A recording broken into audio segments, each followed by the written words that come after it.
Good evening, everybody. Believers, unbelievers, whosoever will. Everyone who hears the King's English. Welcome to the Alpha Ministries live stream. We're doing the Alpha Series class. We are in lesson number 2. The question is, what do you need? There's a story about a new employee of a psychiatric ward. And he was going around with his supervisor, just looking at the different floors in the psychiatric ward. He was kind of getting a tour of the building. And they passed by one man's room in the psychiatric ward, and he was slowly in his chair rocking and just kept saying over and over again, Lucy, Lucy, Lucy, just rocking, saying Lucy over and over again. So the new employee asked his supervisor, what's his story? And he said, well, he was engaged to Lucy and Lucy dumped him and he just never got over it. So they continued their tour and they came to another hallway. And there was another man in there and he was rocking, saying, Lucy, Lucy, Lucy. So the employee asked the supervisor, is that the same Lucy? He said, yeah, that's the one that got her. That's the one that wound up with her. See, be careful between knowing what you need and what you want. Tonight's class, the question that we're going to look at is, what do you need? Now, we're not just moving on to something new, like, okay, last week we looked at identity, and tonight we're going to look at needs. It's two sides of the same coin. Okay, in fact, having your needs met has a lot to do with, your identity. They go hand in hand. We worship and identify that which we think will meet our needs. Now, I heard that somewhere. I don't know. I remember either reading it or I can't quote the person, but I know it's some smart person. That's who I put there because it's not original with me. If you know what book it's from or where it came from, just let me know and we'll give credit where credit is due. But this is so true. We worship and identify with that which we think will meet our needs. Okay, so remember when we looked at identity, we said there were 4 questions that adolescents, teenagers, people that are becoming grown-ups have to answer. And to the degree you answer these 4 questions really is the degree of how grown up you're going to be, how mature you're going to be. And the first one was, who are you? Knowing your true identity. The second question tonight we're looking at is, what do you need?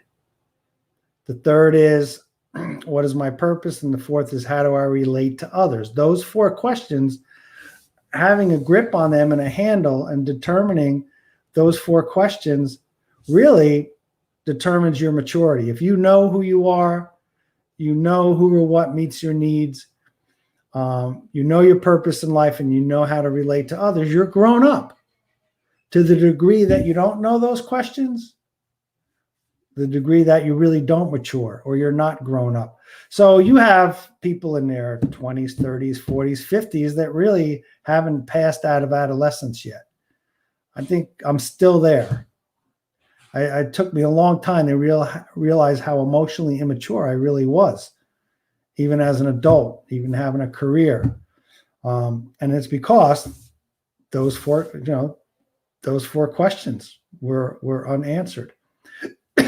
So we're going to borrow from Maslow's hierarchy of needs tonight, and we're going to kind of look at what we need. Now, remember last week we looked at the fact that we were body, soul, and spirit, right? That we were a 3-part being. And we saw that being a 3-part being, body, soul, and spirit, Maslow recognized that each component of man has a set of needs that must be met. And he calls it the hierarchy of needs because it's kind of like a step ladder. If you look at this diagram, you have on the very bottom of the rung of the ladder, you have your physical needs. Then in the middle, you have your personal needs, and then you have the spiritual need. Okay, these needs have to be met in that order. Meaning if your physical needs aren't met, you're kind of preoccupied with that. You're kind of caught up with making sure you get your physical needs met. Just if you're young, just sit around and listen to what old people talk about, right? Like people like me, I guess, but people like that, you hit your 70s, like my dad, the last, 4 years of his life, when he was with his cronies, they talk about their heart medicine, how well they're urinating, what doctor they went to, what medication they're on, because their physical needs, their body's betraying them and breaking them down. So there's a dysfunction in their physical needs. So they become preoccupied with that. Now, our physical needs, if I was to ask you, what do you need physically? Okay, it might vary, but I think everyone agrees on that. We need air, food, and water. Okay, without air, we would die in a matter of minutes. Without water, we die in a matter of days, and without food, we die in a matter of weeks. Okay, so air, food, and water. Now, the less obvious might be shelter and clothing. Although down here in Florida, you would probably get away with running around naked and living, under the trees or sleeping in the bushes. Could probably live outside. But really, the less obvious are shelter and clothing. And then to thrive physically, you need, they say, sunlight and movement and rest. But I put that on the outside because you can live without those things. But what about thriving? What about feeling healthy and having a lot of energy, right? So air, food, and water, shelter, clothing, those are our physical needs. Now, Maslow summed up those physical needs into one word: health. So our bodies have a physical need to be healthy, to have homeostasis, right? That means our heart's beating at about 58 to 68 beats a minute. Okay, we're taking so many breaths, right? Our body is homeostasis. Okay, now when you have air, food, and water, once you're healthy, okay, your preoccupation switches to having your personal needs met. Okay, you'll switch. You're like, and listen, this is why I don't buy into evolution. This is why I don't think we are just spiritual beings why I don't think we're just physical beings with just physical needs. If we were just physical beings with physical needs, okay, most of you within the sound of my voice listening to me right now, you should be happy all the time. If we were just physical creatures with physical needs, it's all we needed was air, food, and water, we should be happy all of the time, jumping up and down for joy, happy, if we were just physical creatures with physical needs. Because think about our ancestors. Think about just like 100, 150 years ago. Think about how people lived for the first 1,900 years, or at least the first 1,000 years, or the 1,000, like before our culture right now. If you need food, you can probably, where you're sitting, go within a mile and find food in a store. Within a mile of where you're sitting, an abundance of food. Most of us could probably get up off the couch and go to our refrigerator or pantry and have all the food that we need. What about water? Well, we have bottled water, vitamin fortified water, distilled water, alkaline water, purified, all sorts of water, right? All the water we need. We're not in drought. What about air? We have air conditioning, air purifiers, air conditioning in our cars. So we have the best air, food, and water that mankind has ever had since the beginning of time until now. We have it all in our culture, especially in the United States. So why do we freak out? Why are we miserable? Why do we get depressed? The suicide rate is up. Why do people overdose? Why are people seeking comfort and happiness in drugs and alcohol? Why are people get pissed off? Why are we angry? What's the problem? Because we're not just physical beings with physical needs. Our soul has a set of personal needs that must be met. And if those soul needs are not met, you're dysfunctional. So we can always use the physical to illustrate our personal needs. If I don't drink water, my kidneys will start shutting down, my skin will dry up, my body will become dysfunctional. Right? If my air supply gets cut off, I'm going to turn blue. I'm going to look dysfunctional and terrible to you, and I'm going to die. But before you die, when you're lacking food, air, and water, your body becomes dysfunctional. It's the same in the personal. If those personal needs aren't met, we become dysfunctional. Now, I think we've established that the whole human race is dysfunctional. Personally dysfunctional, the communities are dysfunctional, our government's dysfunctional, nations are dysfunctional, they've been killing each other for years. What is it? Why aren't we happy if we were just physical beings with physical needs? Well, it's the needs of the soul. Now, the soul needs, okay, our personal needs are for love, acceptance, and forgiveness. Notice there's an arrow going from health to your personal needs. Notice that there's an arrow there. That's because if your health needs are not met, you're going to be preoccupied. Someone that's dying and gasping their last breath, or not wondering, like someone whose air supply is cut off, or someone who's starving is going around and hunting for food. They're not thinking about whether they're loved and accepted right at that moment. Okay. So our personal needs, the first set of needs that make us secure, that give us security, is for love, acceptance, and forgiveness. I don't care how much we harden ourselves, or men, how tough we might be, we have a need for unconditional love. Unconditional means unconditional, no conditions. To be loved right now, right where we're at, whatever we're doing, whatever we're thinking, we're loved. Same thing with acceptance. It's unconditional acceptance.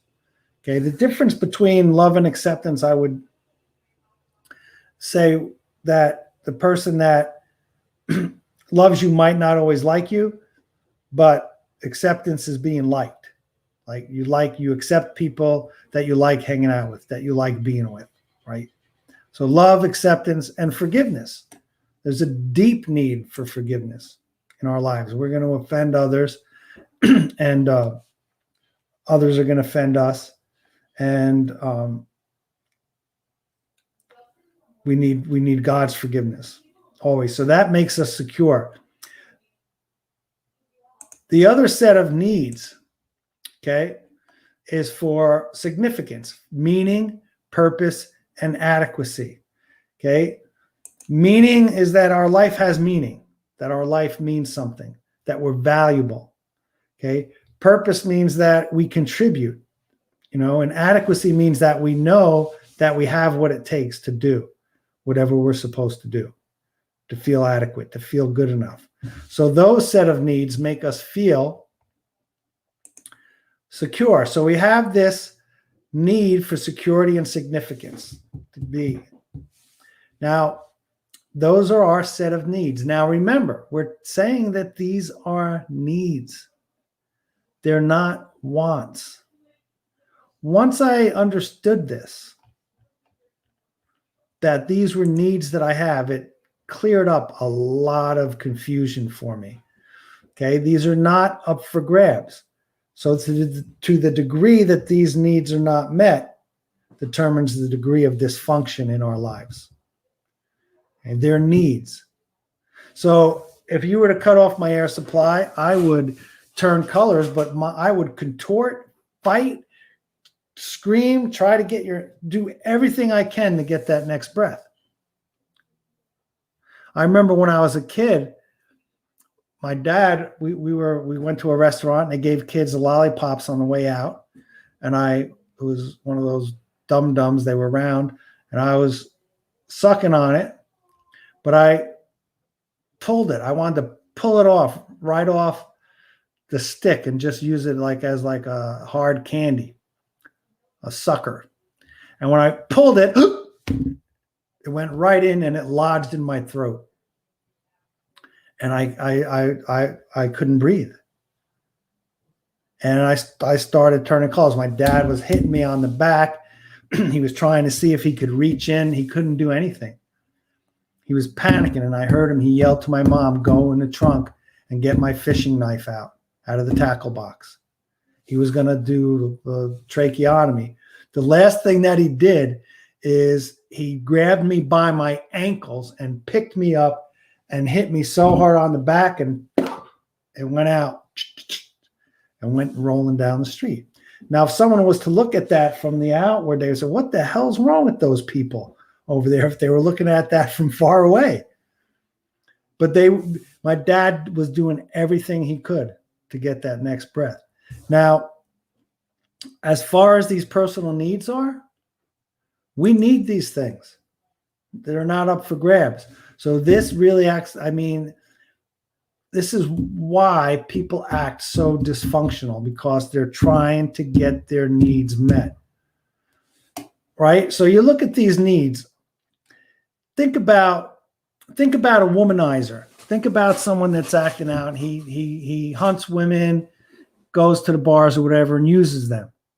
And he looks like, he's macho, he's a Don Juan, he's a lover. All he really is an insecure little boy looking to be loved and accepted.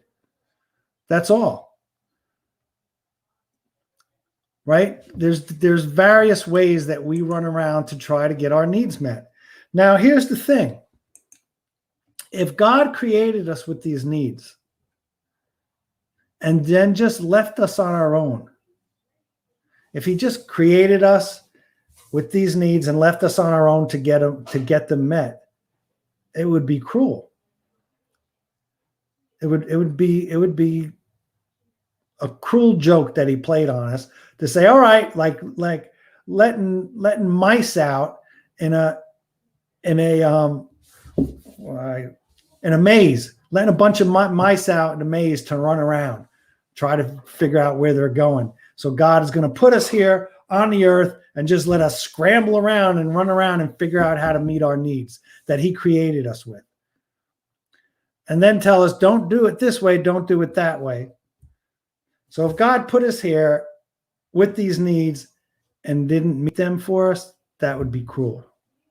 It would be like a parent. When I brought my daughter Grace into this world, I was in a covenant with her, an unconditional covenant, the kind that God makes with us, that I was going to take care of her every need. If after my wife gave birth to Grace, put her out in the neighborhood and said, "Hey, go get your needs met," that would be cruel. That would be a cruel joke. So God didn't do that to us. I'm going to give you the good news up front. We're not really going to get too deep into it, but it's really the whole heart of the Alpha series is proven to you that your needs are met, that God has met your needs, so you don't have to scramble and run around. And please don't think that you're going to go, "Oh, I have one lesson and now I know God meets my needs." We're going to bring the guys on, Pam on in a little bit. And most of them I've been hanging with for a long time, 20, 25 years. And they'll tell you, just because it doesn't mean that you're still not conditioned to look elsewhere to get your needs met. Right? So we're just introducing them tonight that we have these set of needs. And up front, I'm going to tell you that God has met those needs in Christ. And that's what we're going to be studying for a long time as we spend Thursday nights together. Now, Paul, remember last week we looked at the story of the fall of man eating from the tree of the knowledge of good and evil, and Adam died. This was Adam's death certificate, Adam and Eve. They had a spiritual death, and now they're in a sin-cursed body. Okay, before that, in the middle is the soul, your mind, emotions, and will. The bottom's your body. So that's Adam's death certificate. And there's two ways that we've tried to meet this separation. Okay, this is from the book of Ephesians. It's talking about the whole world when they say they. They are darkened in their understanding and separated from the life of God because of the ignorance that is in them due to the hardening of their hearts. Having lost all sensitivity, they have given themselves over to sensuality so as to indulge in every kind of impurity with the continual lust for more. What you see right there is a description of the addictive cycle. The thing about it, though, is it gives you the root cause of the addictive cycle. There's a couple key words. That word separated from the life of God, that word for life is Zoe. There's three words for life in the scriptures. Zoe, which is the spiritual life that Adam lost, that we lost, that we don't have automatically. The other word for life in the scriptures is bios, which is physical, the physical body. It has to do with everything about you biologically, your genes, your neurological pathways, your heart, lungs, circulatory system, life. And then there's psyche, and that's the life of the soul. So notice that the separation is this spiritual void, this spiritual disconnect with God. Now, having lost all sensitivity, that word, sensitivity, in the Greek, it means that you're oblivious to pain. You're oblivious to your own pain, but you're oblivious to the pain that you're inflicting on other people. That's what it means in the Greek language. You're oblivious to pain. And if you get a glimpse at the pain that you're in or the pain you've caused to other people, a lot of times it causes you to run further into your addiction. You got to get away from that crap.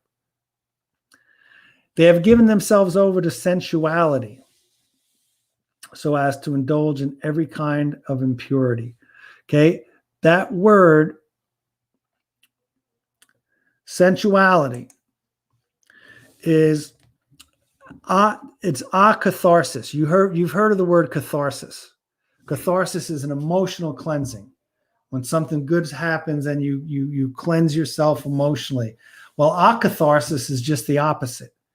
It's getting fouled and slimed up emotionally. Someone described it as like taking an outhouse and dumping it on your head.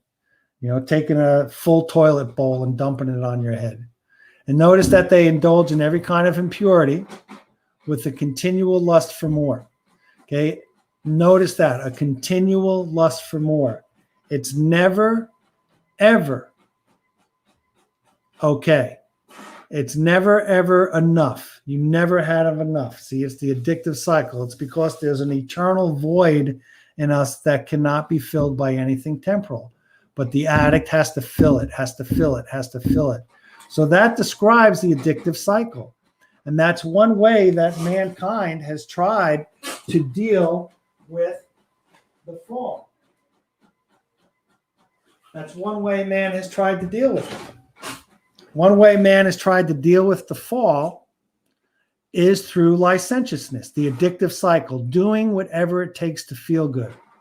But the other way that man has tried to deal with coping with this disconnect, coping with this spiritual death, this spiritual disconnect, is what we call legalism or religion or bullshit, right? Legalism is doing your own works, your own religious flurry of activity, your own right or wrong to get God to pay attention to you and try to deal with that void, to try to deal with it. Licentiousness and legalism.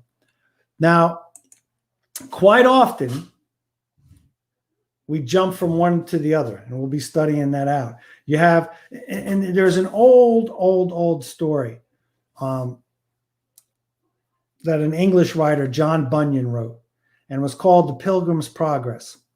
And it was an allegory. It was an extended allegory. And Pilgrim was on the road to grace. So what it traced was like when someone has their spiritual awakening, comes to Christ, okay, that's the beginning of their journey. And they walk this long road of grace to the celestial city. Now, in the allegory, there were two ditches to fall off that road of grace. One ditch was legalism, and the other ditch was licentiousness.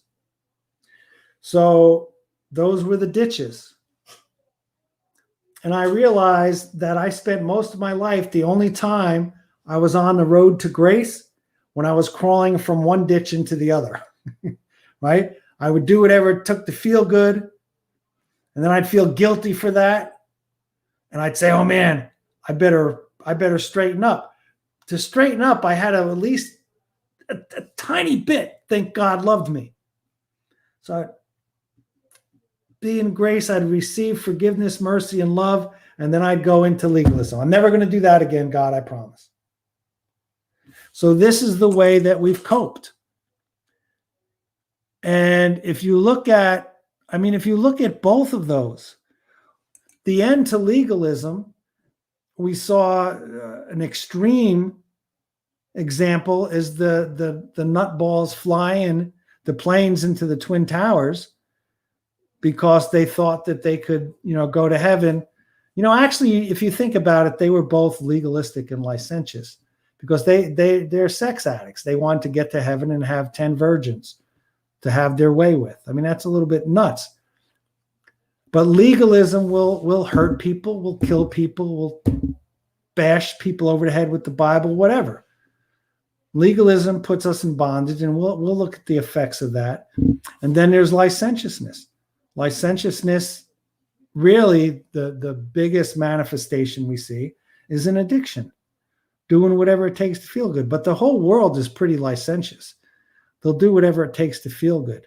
Okay, we have entertainment, gambling. We have tons of things to distract us, to make noise, to keep us from really feeling that ache of separation. But let me tell you, that ache is the call of God. That ache that you have inside is God telling you he loves you and he's drawing you to himself. So for tonight, we're going to just kind of look at the two ditches and why we become so dysfunctional in the two ditches.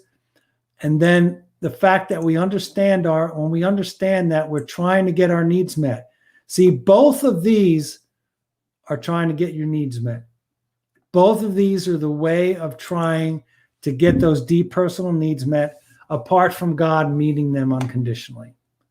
Apart from God meeting them unconditionally.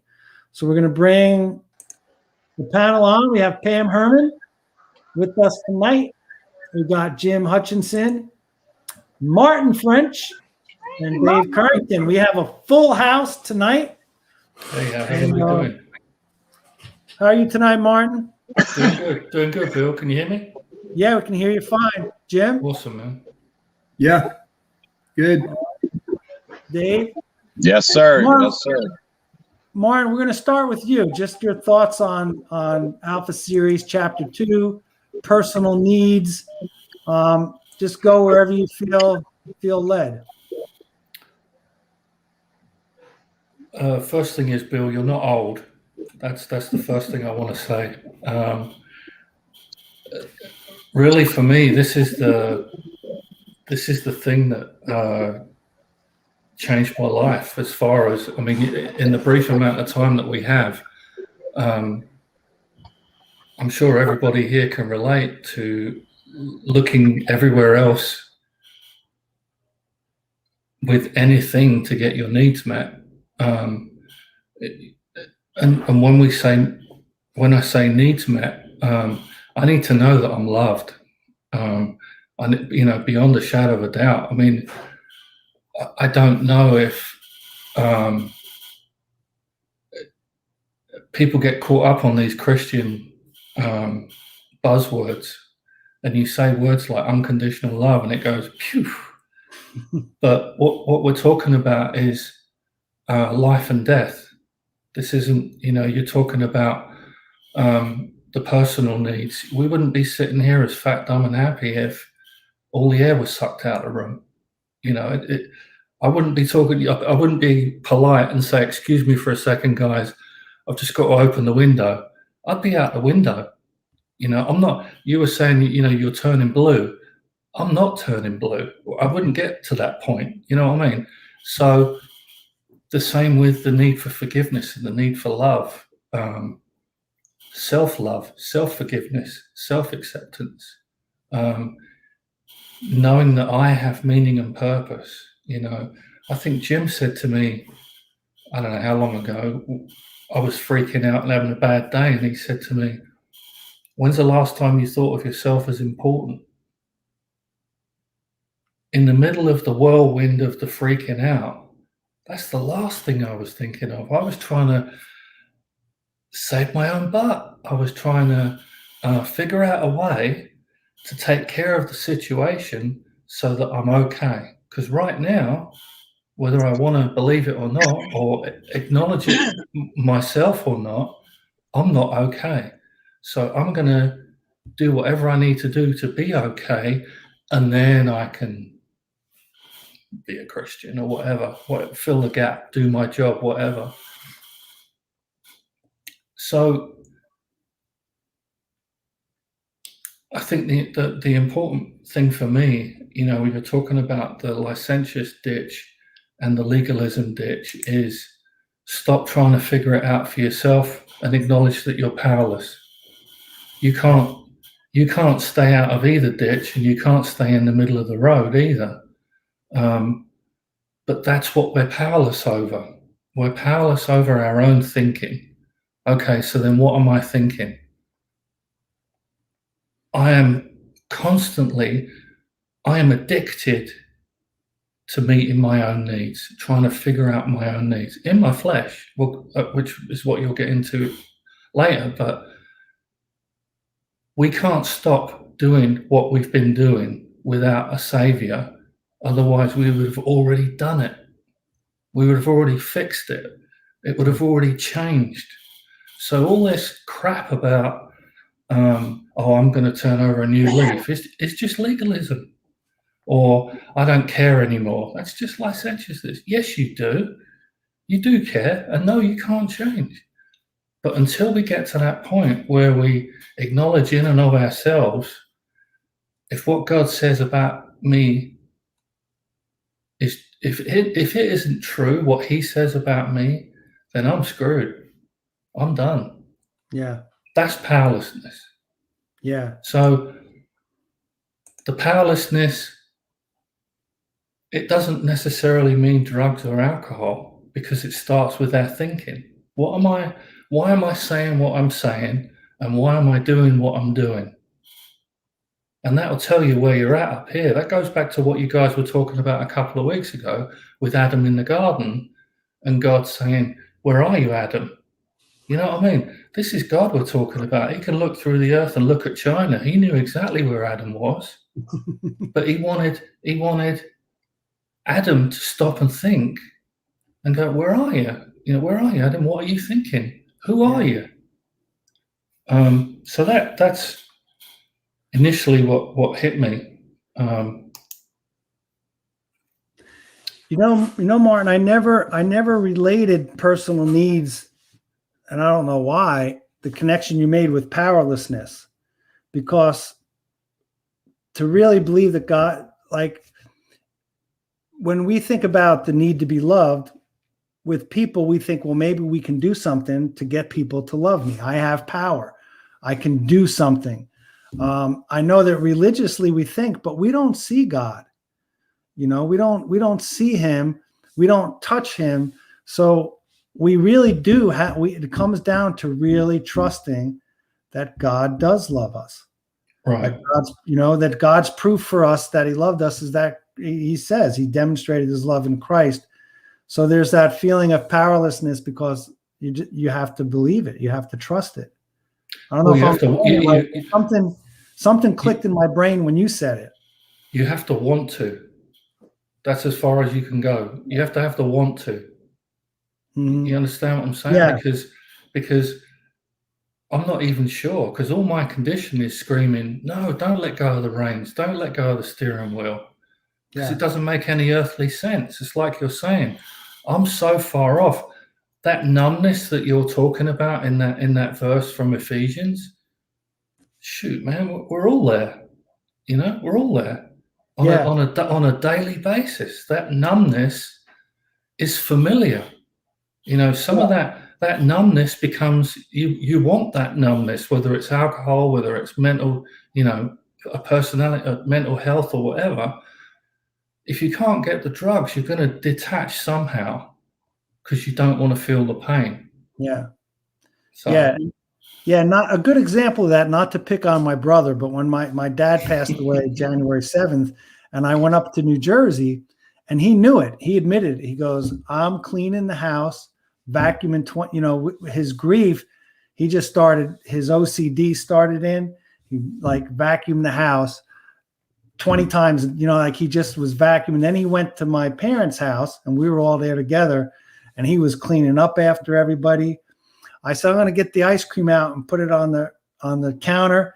He was like, you want ice cream? And he went over and he's scooping me ice cream. I want to get my own damn ice cream, But he said, he goes, I'm doing this because I can't deal with the grief yet. So he was just kind of numbing his emotions that way. So workaholism, it's all those things. Yeah. And the last thing I want to say is, and this is how important it was to Jesus, is he's surrounded by Pharisees and they're looking to crucify him. And he turns around to them and says, unless you eat my flesh and drink my blood, there's no life in you. Yeah. And what he was talking about was, unless you eat my flesh, security, love, accepted, forgiven, and drink my blood, significance, meaning and purpose, important, adequate, and able. Unless you eat of that, there's no life in you. Yeah. And that is, if only I could remember that in the middle of a freak out. You know what I mean? Yeah. All right. We'll bring on, Pam's going to bust up the boys club here. Pam, how you doing tonight? Very well, thank you. Good job. Thank you, Martin. In listening to what you were teaching this evening, several things came to my mind. I'll just hit on some of the high points for me. And since my lot in life is to relate this to the big book, luckily that's an easy lot to carry out, particularly in this subject. One of my favorite lines in the big book, in fact, it was actually the first one I remember reading, says that we are victims of the delusion that we can wrestle satisfaction and happiness out of this world if we only manage it well. And the first time I ever read that, I did not know that there was any other option than the world to find satisfaction and happiness. I had basically figured out that was not true, that there was not satisfaction and happiness in the world. And since there were no other options for satisfaction and happiness, suicide really was a viable option. And that's exactly where I was at when I hit this process. When I came into the 12-step program, you'll hear people say it was the last house on the block. Well, it was for me. But I think that's pretty much a requirement for being willing to do this. I tell people all the time, if you've got one more rabbit up your sleeve that you think you're going to wrestle satisfaction and happiness out of this world, you're not going to do this. It's too hard. You have to truly be done with the world. And it's not a nice thing to say, but I think in part it's pretty true. And that is, if you haven't attempted suicide at least once, you may not be done yet, because hopelessness is the number one predictor for suicidality. And that's the kind of hopelessness that being willing to run this kind of risk, to actually turn the will and the care of your life over to something you can't control. What a horrifying thought. So that line in the big book was just critical for me. The other thing that I wanted to touch on, and I don't remember talking about it in all of these series before, but it is exactly what you're talking about, Bill. And that is in the Family Afterward section of the big book. It talks very specifically about two ditches that the recovering person tends to fall into. And when I out at the jail, I used to make this a homework assignment to ask the girls which ditch did they think they were most likely to fall in. And those two ditches, as described in the big book, are what I call the material ditch, or as you're talking about, the licentious ditch, the material ditch, or the spiritual ditch. That means that in my recovery, early days of my recovery, my focus is on getting back the house, the car, the boyfriend, the girlfriend, the wife, the kids, the whatever, getting back all the stuff. Or, and that's the most common one, or what the big book describes as the spiritual ditch.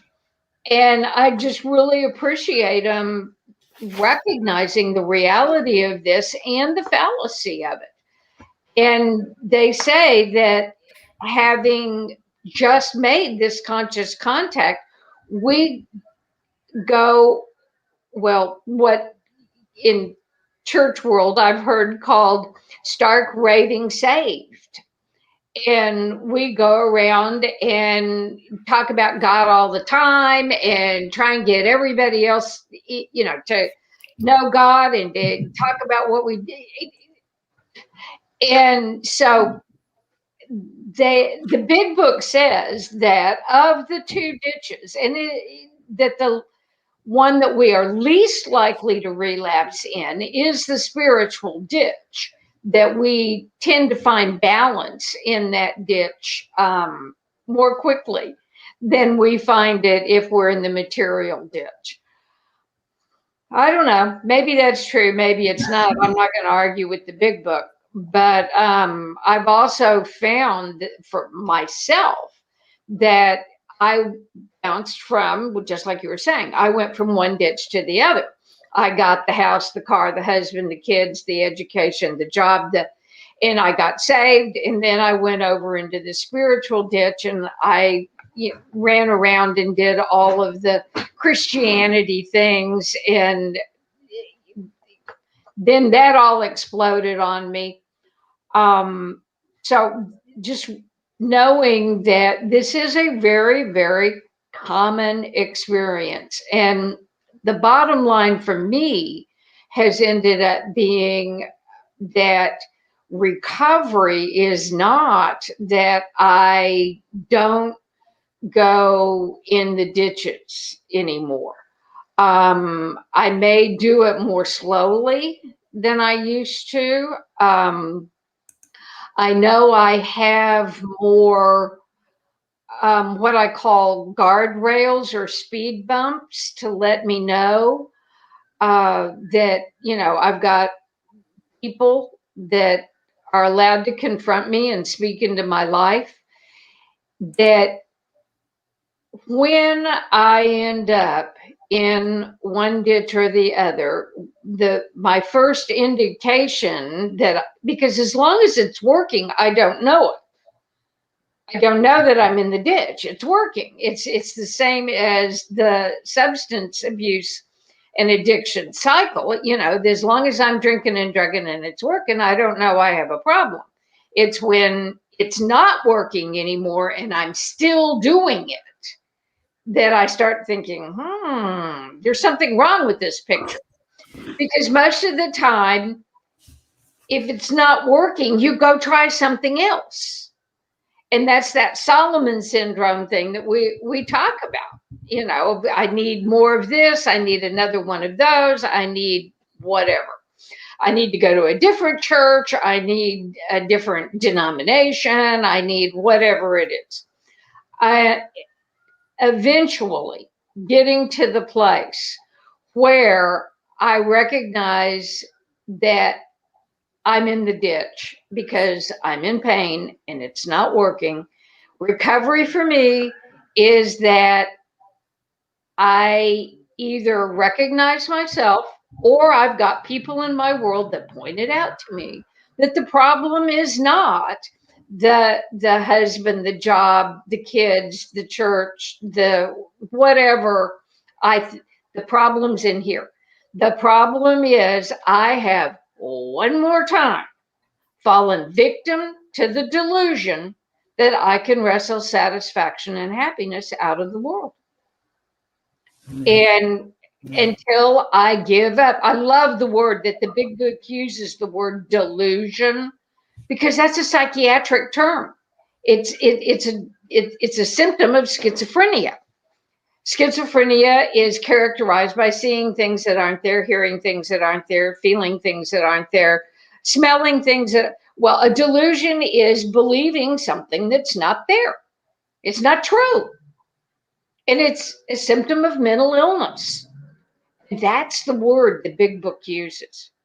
It is a delusion that I can wrestle satisfaction and happiness out of this world. Thanks. Yeah. Thank you, Pam. You know, that you brought up a good point about if it's working for you, right? That Richard Rohr, he says that God finds clever ways to get invited. And a lot of time we'll talk about it with the Solomon syndrome. But if it's working for you, that's why you don't argue with folks. Like a lot of times when I teach the gospel of grace, people will come and they'll say, listen, you know, God wants this from you and you have to do this, that, and the other thing. And I say, if that works for you, fine, go for it. Didn't work for me, that's for sure. You know, so yeah, you don't argue. And my friend Joe Freeman always says that if people want to start using again, he'll give them a starter kit, you know, because so that it'll be just speed up the process of them thinking that it's going to work for them this time, you know, somehow, you know, the insanity. Jim, why don't we bring you on and you share a little bit with us, your thoughts. Okay.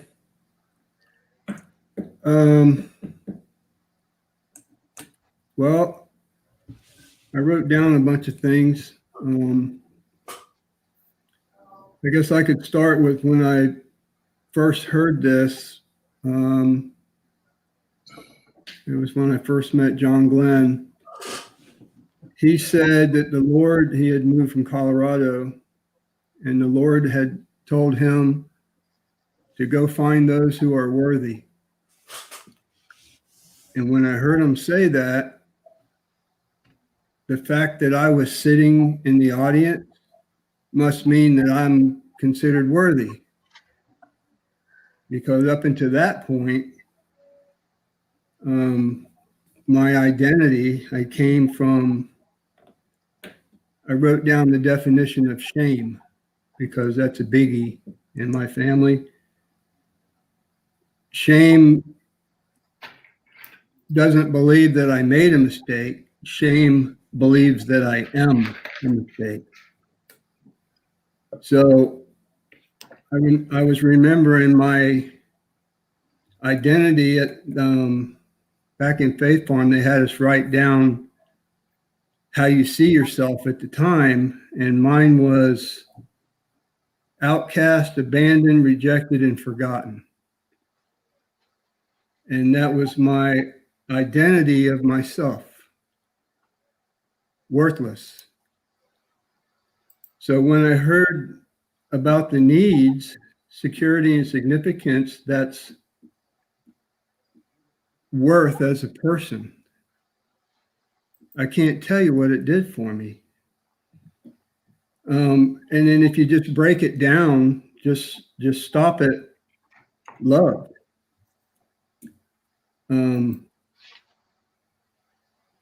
Actually, it's been, the Lord has been expanding on all of those: loved, accepted, and forgiven, important, meaning and purpose, and adequacy. He has been, since 1990, when I heard it for the first time, it just keeps getting deeper and deeper. You know, anyway, I was coming from that spiritual disconnect. Zero identity. It was worthless. So I went from feeling worthy, worthless, to feeling worthy. At least I wanted to. And this was telling me that it was true about me. So I read in another book, I think it was Search for Significance, that because we all live by our own law system of what we think God requires of us, or what he likes or dislikes about us. So we all have our built-in law system that we kind of live by. Whether, so that's where we're going in the ditch, back and forth in the ditch, from legalism to, you're in legalism, you're under your law system. And then when you screw up, especially being a perfectionist, I must never fail. Failure is unacceptable. Well, you fail and fail and fail and fail. Finally, it's like, forget it. I quit. I give up. Well, then you end up in the other side of the ditch. So anyway, we have to use, in that book, it said we have to use God's standard of evaluation. So God says, the Alpha series is trying to teach us all the truth about what God says is true about us. It's not someone else's opinion. It's not someone else's interpretation. It's what God says is true about us.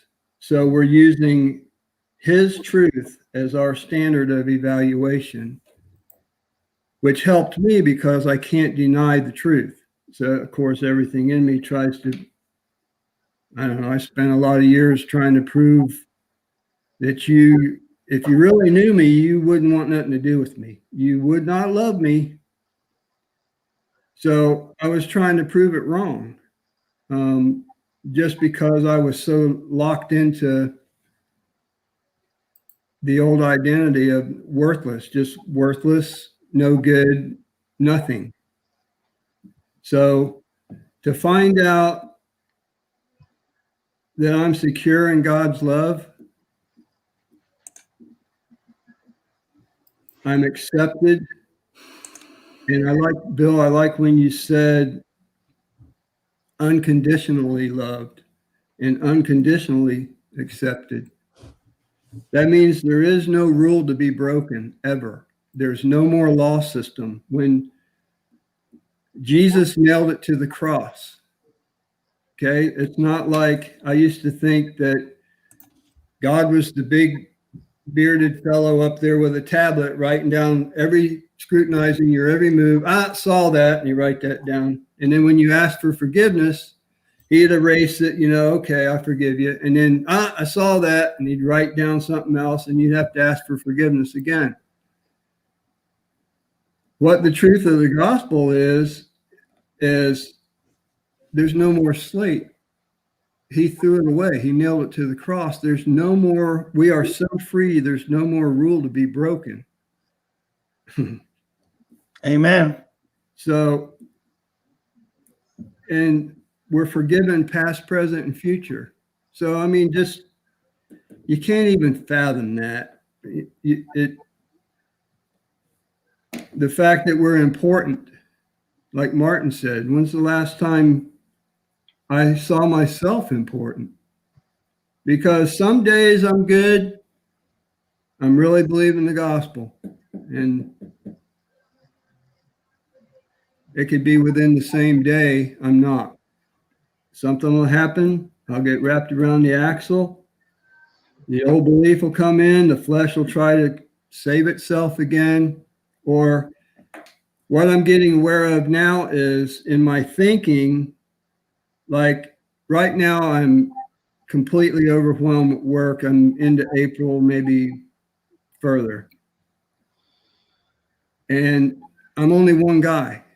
So if you want the money, you got to do the work. So, and plus I don't know how to say no.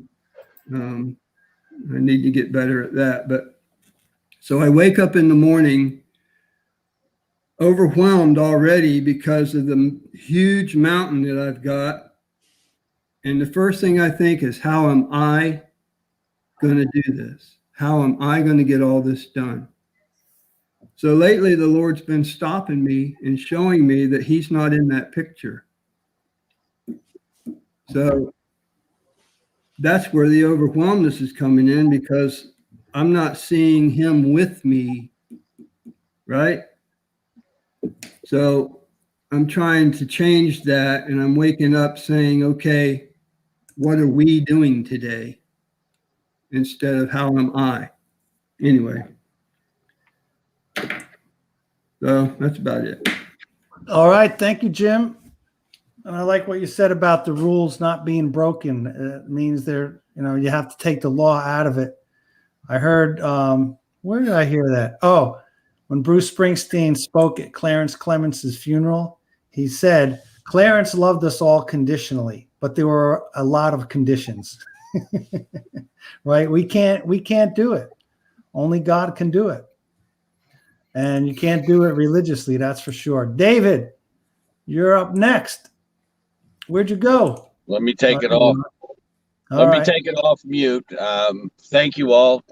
Sorry I missed last week and I could not get LinkedIn, but tried to, but I couldn't. Wow, this is I've loved what everybody had to say about this. I have to go back to the fact of where I first heard this, like Jim did, and probably also Martin, and you too, Bill and Pam. We go back a long ways, and hearing this teaching back, for me, it was in 1989, had burnt my life to the ground with addiction, alcohol and drugs. And, I had nothing. My way of trying to live life put me in a long-term drug and alcohol rehab. And I didn't have answers.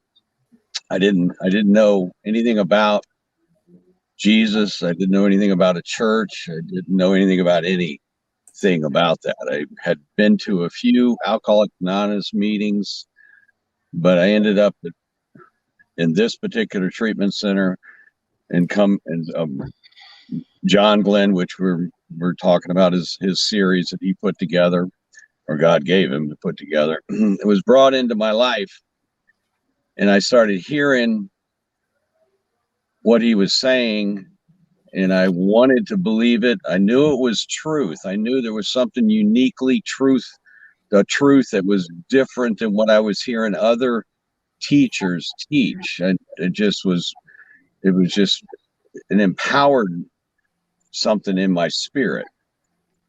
I finished that program, went through the series, left that program, and entered into life in the world, thinking that I had grabbed a hold of what this series was.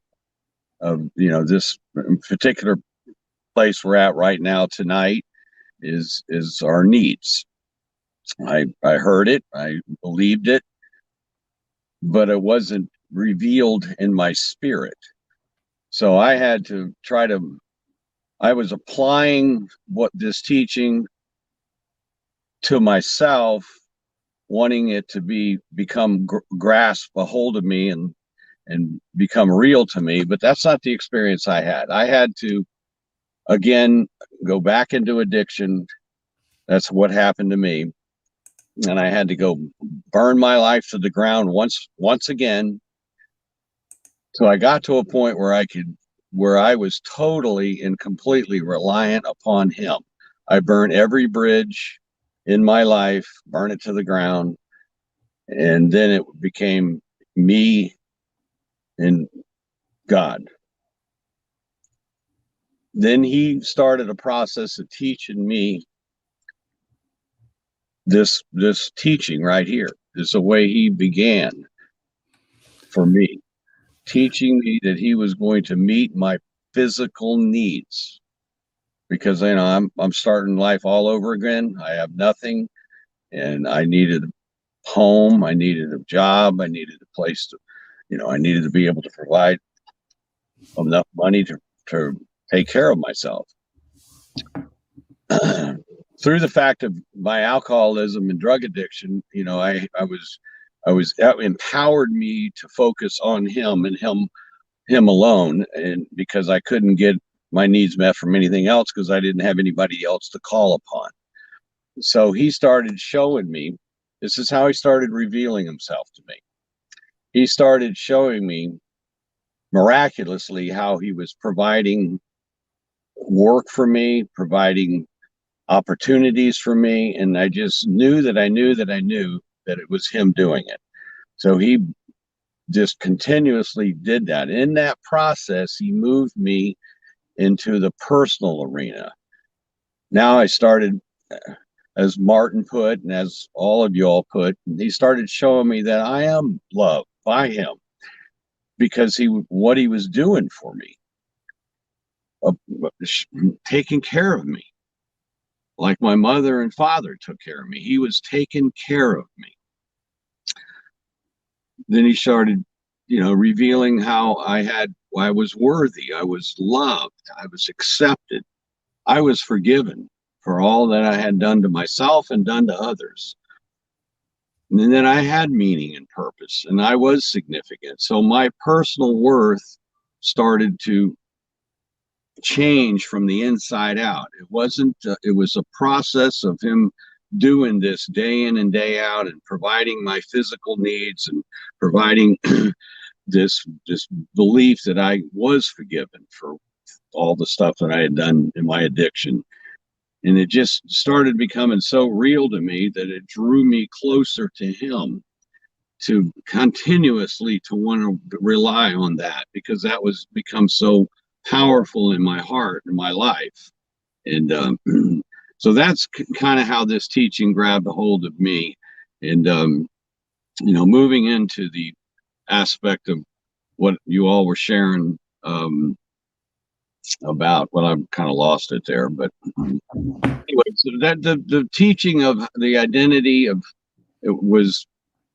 our needs was very, very powerful for me, and it continues to this day to be very needy. I in the morning when I get up, I ask him to meet those needs, and to show me and lead my life. I turn my will and my life over to his care, guidance, and direction.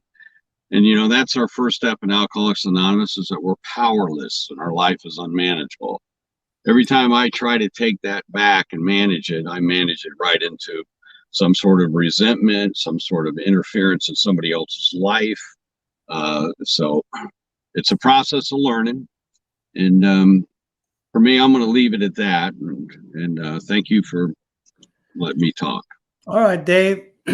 Thank you for that testimony, for sharing.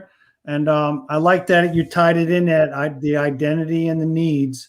You brought it back. They go two sides of the same coin, to how much your needs are met, the degree you'll see. I wanted to give a shout out to some of the people that were watching. John Glenn I guess, was watching and was talking about his personal needs. He can't get no satisfaction. Well, I got a message for him. Take the alpha class and you'll learn where all the dissatisfaction comes from. All right. So, Crystal Sims, thank you for joining in. Hey, Crystal, give me a call next week. You called me a couple weeks ago and my dad passed, and then I was in New Jersey. We'll talk next week about your idea. Pam is in the house. Thanks for joining. Nancy, Dara's here. Glenda. Hey, Linda Lanier. Linda Lanier goes all the way back to that group at the Family Worship Center. Rhonda Freeman. Andy Glenn's watching. We know who that is. John Olson. Now, John Olson wrote us a couple of notes. Barbara Kelly. John said, thanks, Jim. Now, can you do my boat interior in April?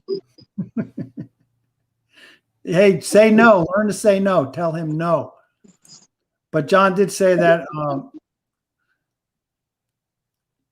current political distract me. See, he's getting distracted. All right. Thanks for sharing, John. Michael Wilcox is joining, and Barbara Kelly from South Carolina. So I want to thank all those people for joining, for commenting, for joining in with us. We'll be back next Thursday, the same time at 7 o'clock. Pam, you have any upcoming events? Is the Recovery Church going on? Yes, Recovery Church is still going on up in Fort Pierce at the Crossings. All right. Thank you. What time? Time and 4 place? o'clock on Saturday. 4 o'clock on Saturdays, Recovery Church at the Crossings. Freedom Ranch, 11 a.m. Okay, they're up and running. They pretty much, I think got herd immunity or whatever. Freedom Ranch is going really well. And if you're with Reach Community Church, they're on the Causeway at 9 o'clock. But always look at the website and the Facebook pages, because if the weather's bad, sometimes Dave calls an audible and does something online. Other than that, I don't think there's any other announcements. Next Thursday, we'll be right back here. Any last thoughts, any of you guys? All right. It's a wrap. Okay. Thank you again for joining. And we will see you next week. 7 o'clock, same bat channel.